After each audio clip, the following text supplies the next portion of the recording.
What's up, everybody? Welcome to Legendary Talks. This is episode 94. I am thrilled to welcome tonight's guest, the amazing Misty Copeland, the icon, the legend. I'm also thrilled to be partnering with Belvedere. Belvedere and I have a lot in common. We're partnering on a 4-part series.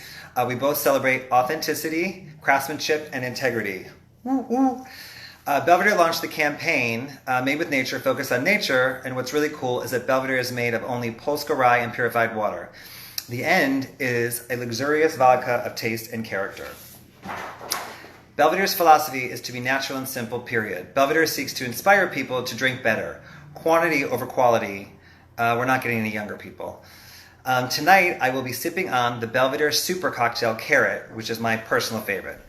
It's made with Belvedere vodka, fresh carrot juice, fresh lemon juice, miso powder, ginger, chili flakes, honey syrup, and garnished with a carrot. So I'm going to make my own drink right now. Wait, make my own drink? That doesn't seem right. Oh, waitress. Oh, waitress. This makes more sense to me. Thank you. Wait, where did you come from? Yes, Belvedere Carrot. Yum. Lux. Okay, so without further ado, we're going to welcome Misty Copeland, the icon, the amazing, the legend, the trendsetter, the history changer. She'll be joining us right now. The legendary Misty Copeland. Hey David Rabin. Hey McMurphy. Yes, waiting for Misty. What's up Emma West? What's up Erica? Marjorie. Ooh, got everyone. Claudine. I dressed up for Misty. I hope you guys like it. Belvedere and Misty, legendaries. Let me get her on.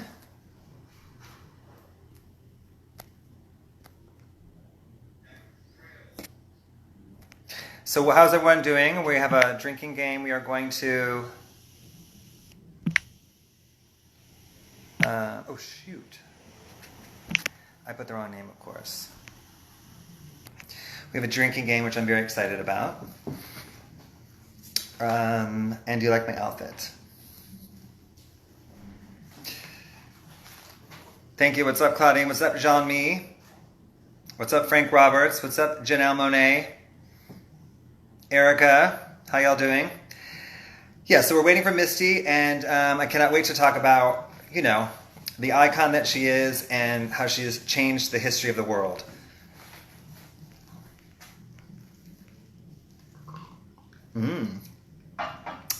How's everyone feeling tonight? This is my 94th episode. I am thrilled to be partnering with Belvedere, like I said, and I also am gearing up for my 100th episode, which is October 9th. I'm very excited to do that. Here's Misty now.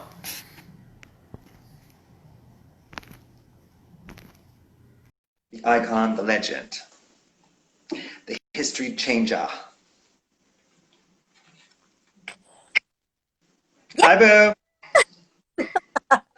How you feeling? Hi. How are you? I'm good. I'm up way past my bedtime. This used to be when we would get it started. Now I know.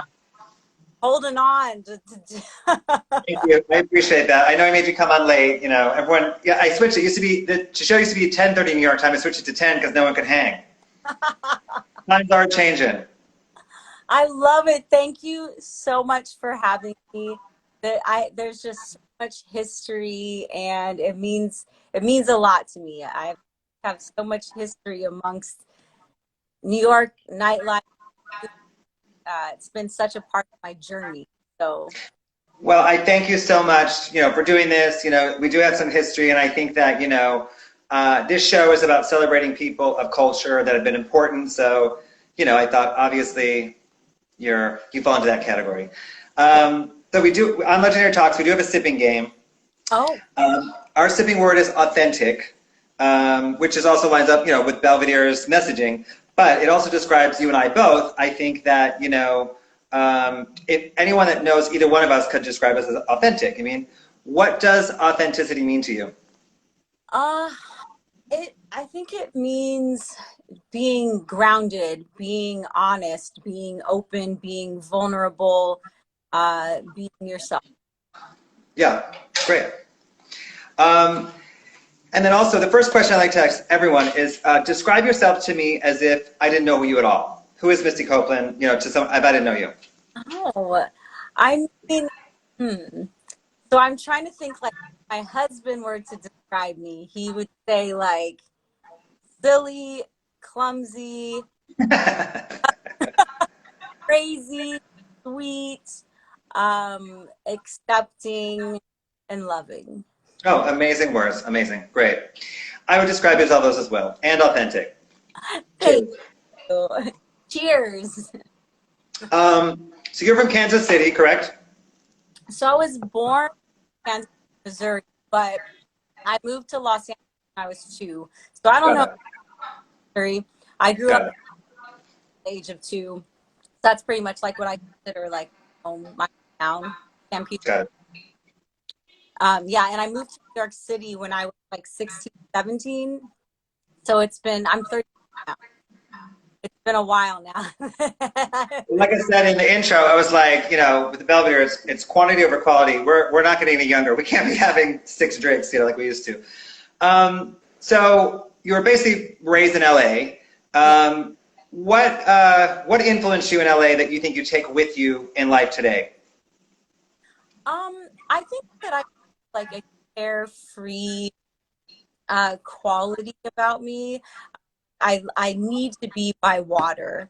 That's just something that I feel so calm and at peace. I just have like a backness, which I think serves me well in a very high pressure that I kind of take things like pretty, you know, like one step at a time. And that's so for sure. Well, it's interesting because I didn't know you're from LA, and LA does have a different approach than New York, and you do have an LA laid back approach, I guess, to things, right? Yes. Yeah, I got some snoop. But it's interesting to me. You didn't start dancing until you were 13, which is kind of late, right? So my question to you is, did you, you know, were you just like naturally an amazing dancer? Were you really competitive and aggressive with it because you got so far so quickly starting later, you know?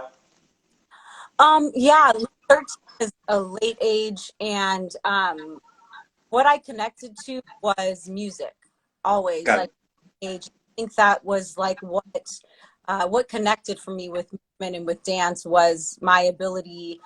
Wait, sorry, I feel like people are saying they can't hear me. I can hear you. Let me hold on. Let me see if my internet's on. Okay. So she's checking her internet. Okay, good. That was quicker than I thought it was going to be. This IG glitches are always so crazy. Saying like, oh, you're breaking up. You're breaking up. I want to make sure that I'm not like, hold up. Maybe come a little closer. I can hear you better if you're closer. Oh, now she's messing with the Wi-Fi. Oh, that IG Live, you know the glitches. At least she looks good frozen like that. In the meantime, I'm going to be authentic and take a sip.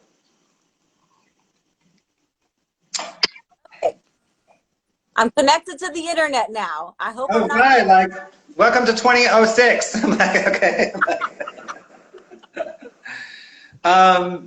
So Um, we're saying you're late, yeah. I was old. I was late Yeah, to start dancing, but I feel like the one thing that drew me to and connected me to dance was music. yeah, Kind of like the heart and my household. I think being Black, uh, it's so, you know, common to be like a part of you know, the household. And so yeah, yeah. I think with my ability to connect to music, coordinate, as well as my ability to be able to see movement and mimic it and hold on to that information. So you're one of those that could see it and do it like that, probably, right? Yeah.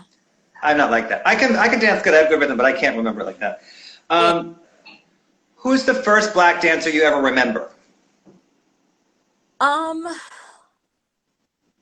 I mean, if just dancer in general, probably Michael Jackson. Yeah. Who's the first kind of classical trained, you know?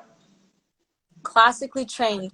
Um, I would say there's a dancer, her name is Lauren Anderson, and she danced with the Houston Ballet, and she was the first African American to be a principal dancer there. And it was stunning to me, like to see Yeah. on the cover of a dance magazine. And it, you know, I was very secure in my identity growing up before ballet as a Black woman, but to see a Black ballerina on the cover of a magazine, it was Yeah. just not what's supposed to be. And so it just kind of like stopped me in my tracks. Yeah. Yeah, I was really curious who kind of your first moment of that was. Yeah.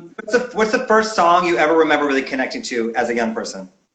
Uh, well, Mariah Carey, huge part of my upbringing. She wasn't the first. I mean, I was 7 years old when her debut album came out, but there was a lot of like Aretha Franklin and Anita Baker and Sade. Um, I can't think of like one song in Yeah. particular. Michael, um, Yeah. but Mariah Carey, when I was 7 years old, like there was something that I realized until I was an adult that drew me to her. And you know, being biracial back then, you know, it wasn't in 1990, it wasn't common to be a biracial woman. Yeah. And I saw myself in her, and saw Yeah. someone who was successful and beautiful and talented, and I think that's what. Amazing. And then what's a movie that you think you kind of really either like describes you as a teenager or a young person, or a movie that you really connect with? And don't tell me Glitter, by the way. No, I feel like a lot of like defining things that happened to me were like once I moved to New York City, which I was still a teenager, but Yeah. I remember I remember Paid in Full. I remember going to Harlem because it wasn't playing in any theaters in Manhattan. And that was like a big, you know, I'm wearing my Dipset shirt, but I was a big like Cameron and Dipset.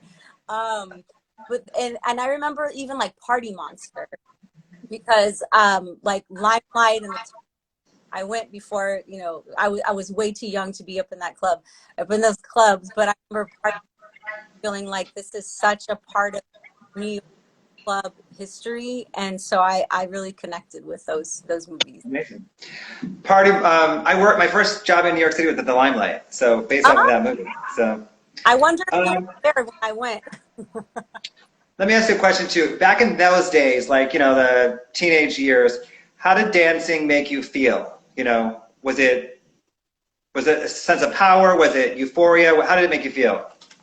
You know, it was the first time that I had something that gave me a sense of belonging, a sense of identity. It gave me a voice. It made me feel beautiful. Amazing.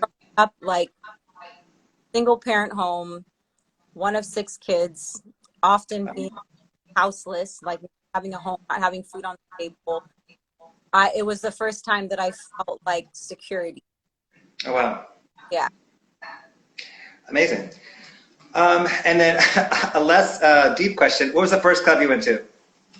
Well, I don't, so I'm going to say Limelight in the Tunnel, but Lotus, I mean, I think I was 19 when I went to, to Lotus for the first time. And I have to say that, you know, it was really difficult for me, like moving to New York City and joining a company that as elite as American Ballet Theatre, and so white, and you know, coming from a really diverse area in Southern California. It was shocking to be. I was the only Black woman ABT for the first decade of my. So I felt this connection to New York City. Like when I stepped outside of the theater, I was like, oh, this is diverse. And so I felt comfort in going to the clubs. I was like, oh, I'm connecting with people that I don't get to connect with every day in the studio. and in my Yeah. thing. So I think that was a lot of what drew me to going out. Um, it's interesting because, yeah, I think something about, let's say, nightclubs in general, it's a family that is very welcoming, and it's very diverse. I mean, I didn't realize that. That's crazy about American Ballet Theatre. You were the only black person for 10 years. Um, but that changed. Listen, things, you know. When did you realize that you were special in what you were doing? It was immediate. I think because of the circumstances, and like I did not come from a background that prepped me for being part of the classical ballet world. Me and my family knew nothing about it. I'd never heard classical music. I grew up on soul and hip hop and R&B. Yeah. And so when I ballet, I immediately was told you're a prodigy. So from the jump, like, that it was something that I was being groomed to do as a person. So it was. And then when do you think you realized, like, I've made it? Like, I'm actually successful? I know these are hard questions, but I'm curious. I mean, those are real, you know, they're real questions, you know?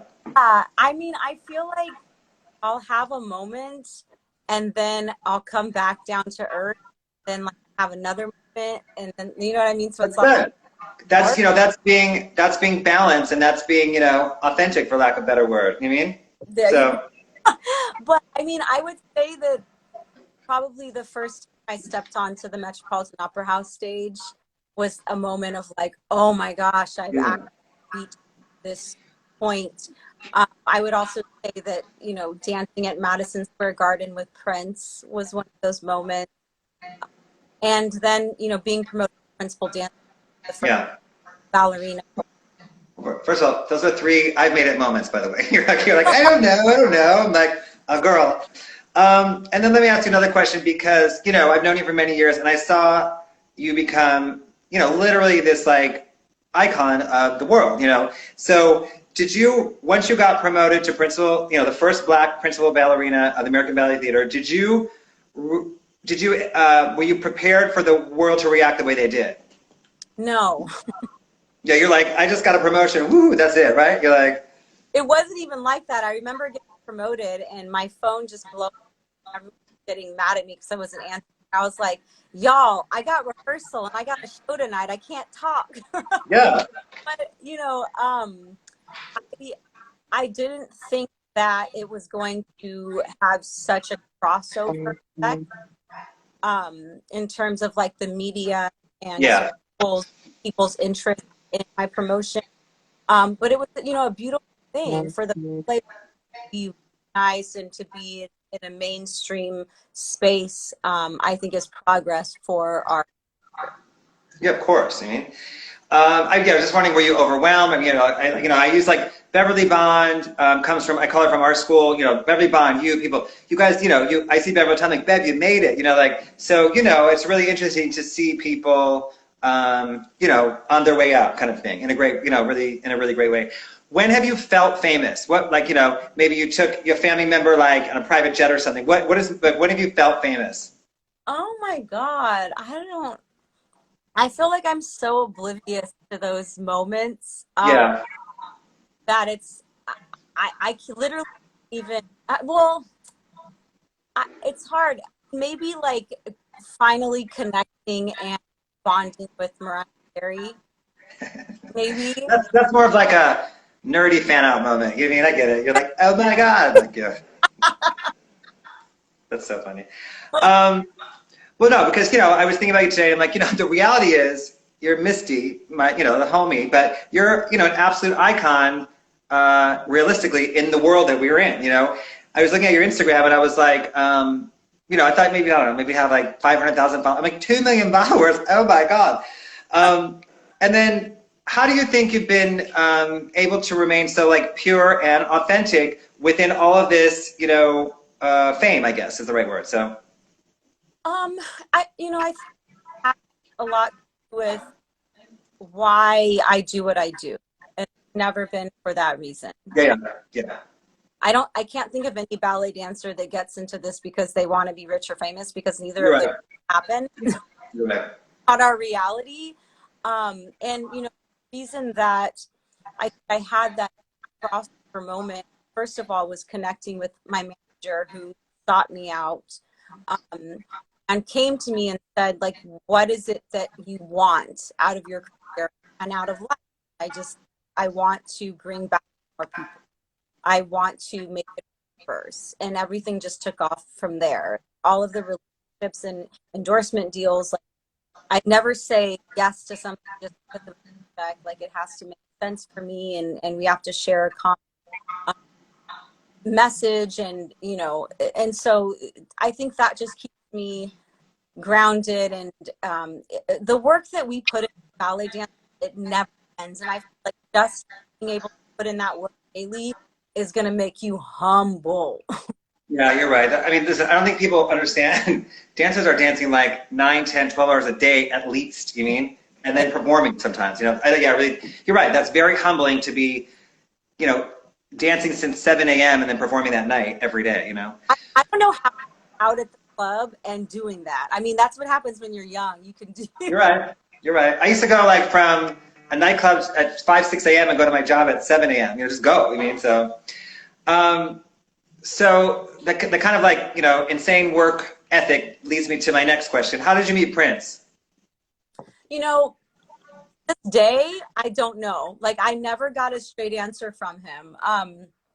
I woke up one morning. It was the summer, so ABT was on a layoff. They call it, like, when it's over and we have downtime. And I woke up one morning to a phone call from a girlfriend of mine that said, Prince wants your number.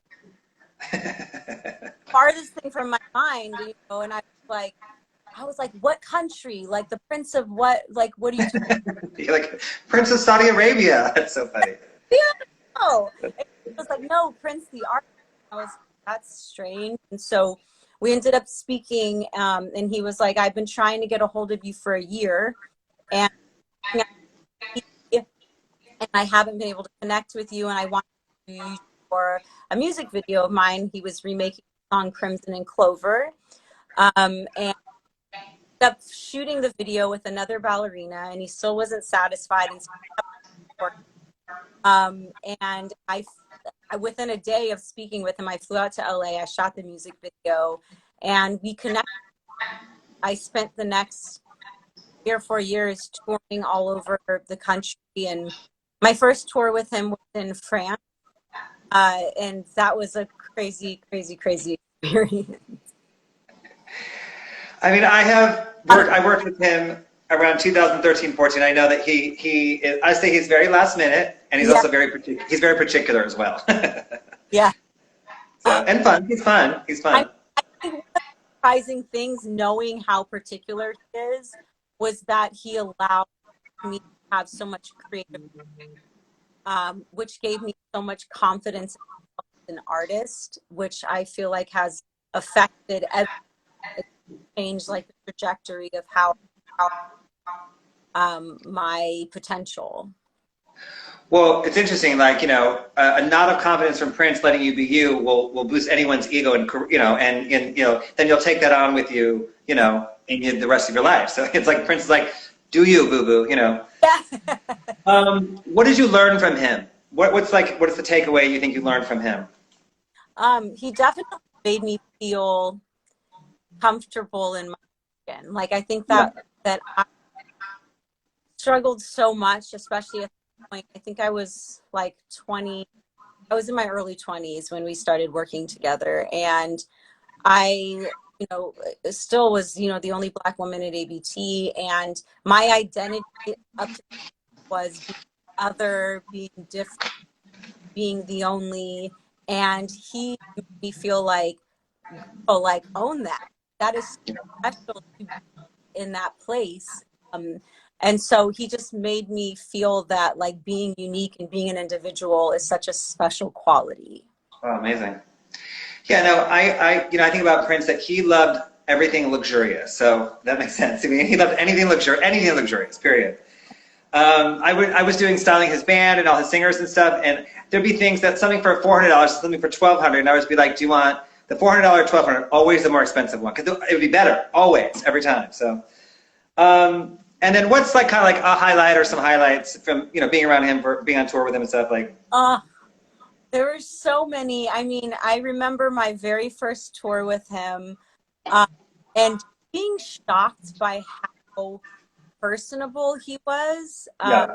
Remember, he showed me to my dressing room, and Yeah. then he sat next to me, started unpacking his stuff, and I was like, what's going on? He was like, oh, there aren't enough dressing rooms, so we're going to share. And I was like, oh, okay. Like, first of all, share, you get that. I'm like, hello. And it was such a last minute thing. And for like a professional ballerina, like we keep all of our like performance makeup in a theater case, which the company holds on to. So when he asked me to come perform, I had like no makeup. So he shared his makeup with me. Thank you. I think I still have one of his like eyeshadow brushes. That's amazing. I remember being like, we were preparing for Welcome to the Tour, and we were performing at the Odd Center at Madison Square Garden, and I was in the midst of my Nutcracker Ballet Theatre. We were performing at BAM in Brooklyn, so on my off, go to his hotel.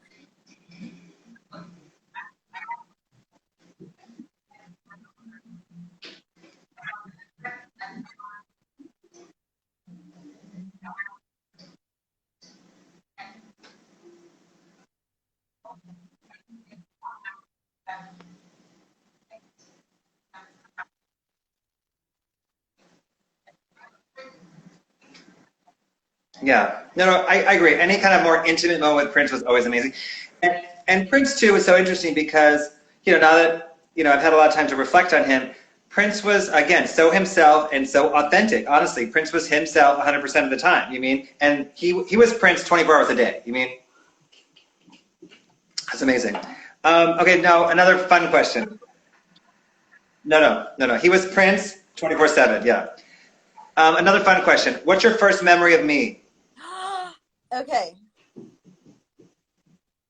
Cool kid. Just fun, original, and I wanted to know what was going on. that was all. So my first memory of you sitting next to me at Lotus, I remember your leg, you just kept putting your leg in the air, these amazing legs, and you had this insane arch in your foot. You just kept going like your leg in the air and just like kind of not showing off, but showing off, and yeah, exactly, in an amazing way. That's like, I'm like, she's amazing. And then, so we're talking about Lotus, obviously, but something, oh, David Raven, by the way, he's very excited you're doing this. He's been emailing me all week, and he was on here last week, and he was saying something that we know, but maybe not everyone else knows. You met your husband at mine and Frank Roberts' party at David Raven's club. You mean? Tell me the story on that. Oh my God, it was so crazy. Oh my God, I cannot think of his name now. He was a basketball player there that night. Richard Jefferson? No, bigger than light skin. Oh God, why can't I think of it right now? So first of all, Lotus was like, it literally like in my time. And yeah. That was, whether it was Sunday night, it was also Monday night. And I remember it was in the summer, and there was a beach party, a beach theme. Yeah, we did our beach parties every summer, me and Frank. Listen. There were like lifeguard, like little seats, and I think there might have been sand on the floor. I had like a bikini top and my sarong, and my God, freaking! I can't remember the basketball player that was sitting at our table. I was looking at the table. It was probably your table that Tay Diggs was at, who's my husband's cousin, Tay Diggs. So they were all at a table, and I was staring at Olu. I was staring at him at the next table, and this basketball player kept saying, looking at me like thinking I was going to be into him.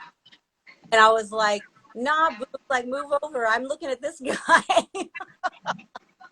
And Tay actually, and I didn't recognize Tay. I didn't know who he was. He came over to me and he was like, "My cousin wants to meet you." And I was like, "Who's your cousin?" And then he was like, "Him." Like, "Oh, okay."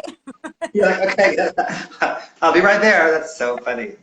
So we met that night, and then he was living in Atlanta at Emory. He was in law school. We stayed in touch for a year. We've been together for almost 15 years, and Wow. it's crazy. And it happened because of Lotus. Well, first of all, it sounds like you were giving him the eye, first of all. You were like, it's Oh, so funny. it was Jason Kidd. Oh, yeah, Jason Kidd. Okay, good, good. And then what other clubs were you going to? Like, what are some other kind of clubs you remember during that time? Suede for sure. I was at Suede a lot. Um, no, um, Cheetah Club. Hmm. There were some others that were like they came and went. There was one on the Upper West Side that was on like Second and Columbus. I don't know if you know about this club. I loved it. It was so soul, and I was like, why and how are you on the Upper West Side of my hood? Listen, New York will surprise you, that's for sure, right? Okay, so like I said, I think that, your place in the world is so important and, especially at this moment. What does, I guess right now, being the first Black principal dancer for ABT mean to you right now in this moment? I've had time to process. It took me literally. I just celebrated my 5th anniversary of my promotion, Yeah. and I feel like thinking in that.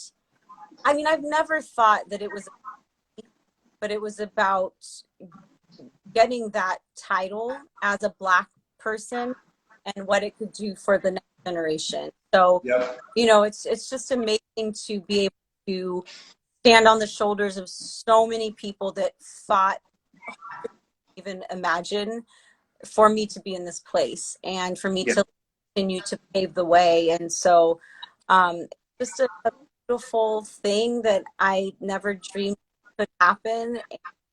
I'm just so fortunate to be living out the dream I didn't know that I had. Amazing, yeah.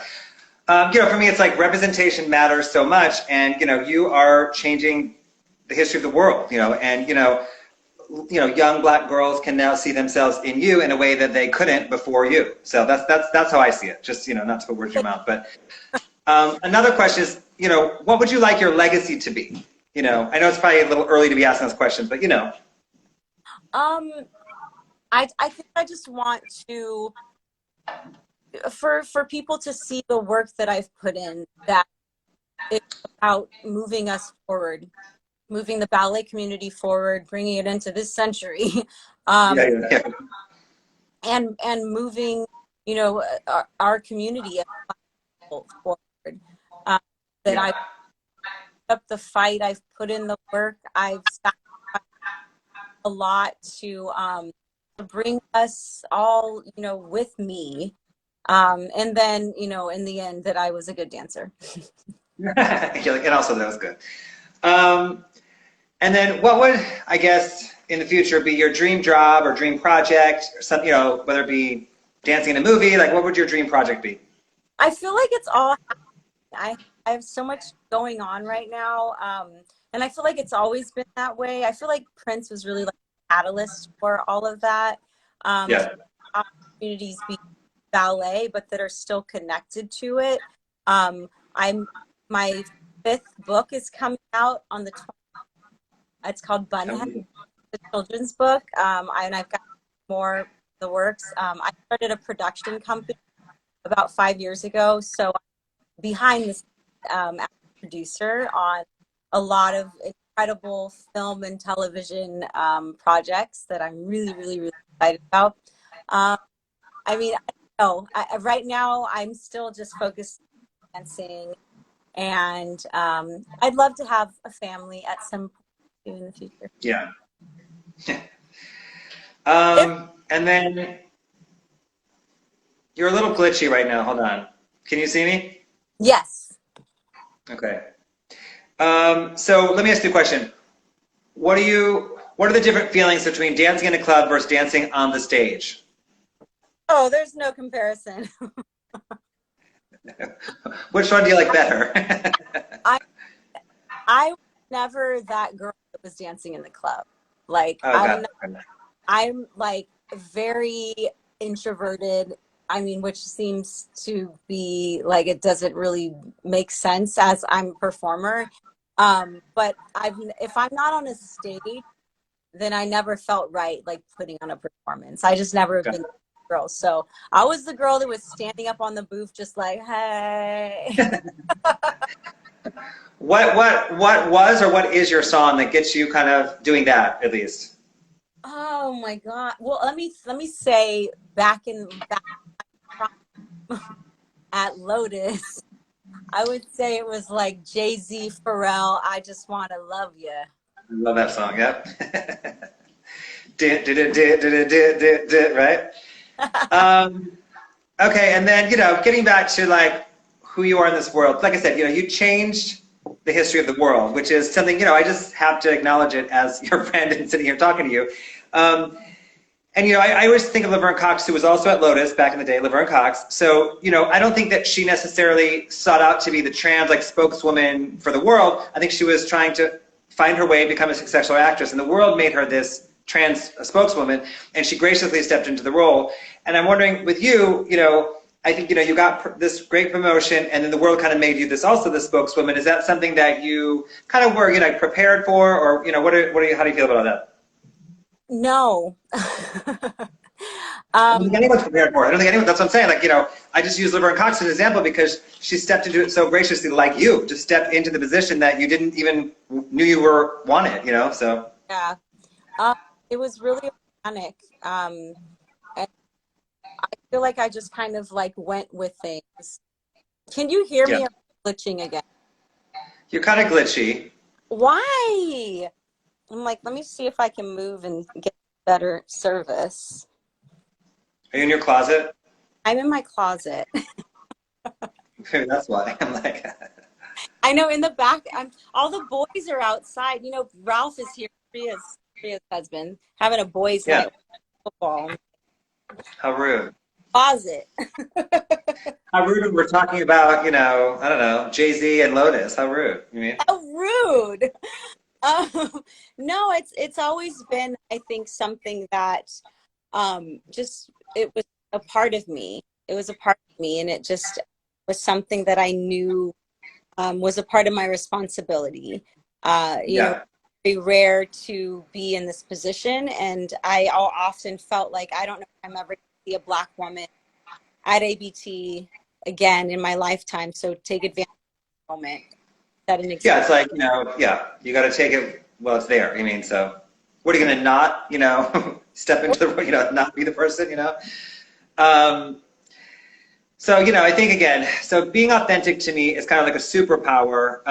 And what does authenticity mean to you? Like you and I both, I think, are very authentic people. So first of all, what does authenticity, cheers to that. Wait, oh, sorry. Priya, your husband is ruining our vibe. Priya's on here. What does authenticity mean to you? Like, what does being authentic mean to you? I have such a small circle of people around me because of what authenticity means to me. That like having genuine relationships and genuine connections with people is so meaningful to me than just having a bunch of people around me. And I feel like even just witnessing and watching how Prince moved about, his space, that, you have to be protective of yourself and everything. And so, yeah, I think that it's really quality. Yeah, quality over quantity, I agree. No, I say I could be I'm in a room a lot of times, I'm sure you are too. I'm in the middle of a room of 500 people often, but it's about me being authentically myself in that situation, and also interacting with people authentically. Like if somebody does something weird, I kind of let them know it's weird, that kind of thing, I don't know. It's again, being authentic. What are the 5 best parties you ever went to?